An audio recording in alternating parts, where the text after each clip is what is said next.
අයිබන් කියලා පිළිගන්න මගේ ආදරණීය යාළුවෝ හැමෝම පුරුදු විදිහට මේක තුල ඉන්නේ ටෙක්නෝ LK YouTube channel එකත් එක්ක. අද මම මේ වීඩියෝ ගෙනල්ලා තියෙන්නේ මේ දවස්වල Facebook එකේ නිතරම එහාට මෙහාට ෂෙයා වෙන මේ Facebook එකේ බියර් ටින් වගේක් ඩිසයින් කරලා දෙනවා. ඒක එකක් අපිටම කියලා එකක් හදාගන්න කොහොමද?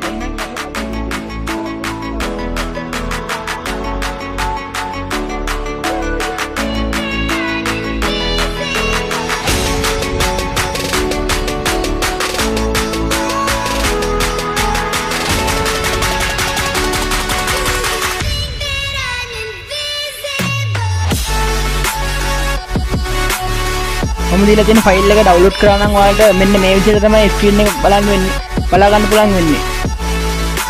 Photoshop software එක open වුණාට පස්සේ දකුණු පැත්තේ පල්ලෙහෙම layers වල layers පහක් තියෙනවා. මේකේ දෙවෙනි එකේ ඉඳලා හතරවෙනි එක වෙනකන් තමයි අපේ අදාළ ටින් ටික තියෙන්නේ.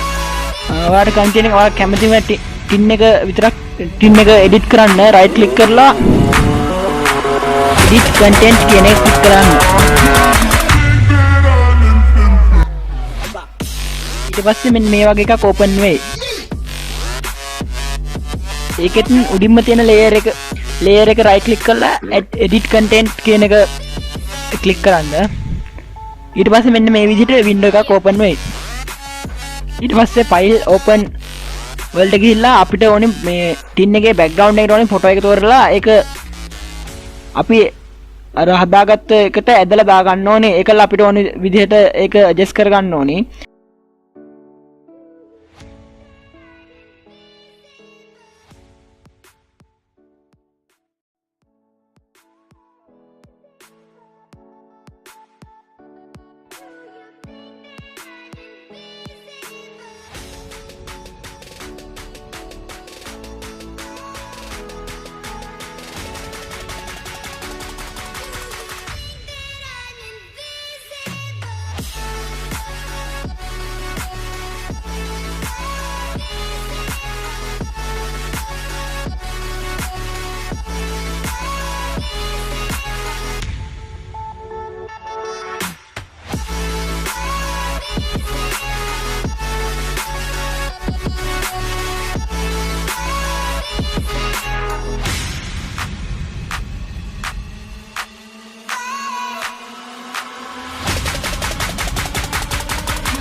ඊට පස්සේ ටෙක්ස්ට් පැනල් එකක් අරගෙන අපිට ඕනේ ටෙක්ස්ට් වගේ දේවල් එකේ ටයිප් කරගන්න පුළුවන්. මේට අමතරව අපිට ඕනෙම කරන ෆොටෝ එකක් PNG එකක් ඕනම දෙයක් මේකට දාගන්න පුළුවන්. අවශ්‍ය වෙනස්කම් ටික ඔක්කොම කරාට පස්සේ ආට ගන්න තියෙන්නේ ඒ වින්ඩෝ ටික ඔක්කොම ක්ලෝස් කරගෙන යන්න. එතකොට සේව් කරන්න අහයි අනිවාර්යෙන්. එතකොට ඔක්කොම yes කරන්න. ඊට පස්සේ අන්තිමට අපිට බලා ගන්න හම්බෙන්නේ මෙන්න මේ විදිහට තමයි අපේ ඩිසයින් එක. එහෙනම් අදට මේ වීඩියෝ එකත් එක්ක එකතුලා හිටපු ඔයාලට ගොඩක් ස්තුතියි. ඊගා වීඩියෝ එකෙන් හම්බ වෙනකන් ඔන්න සුවදස්සක්. අපි ටෙක්නෝ LK තවත් වීඩියෝ එකකින් හම්බ වෙමු.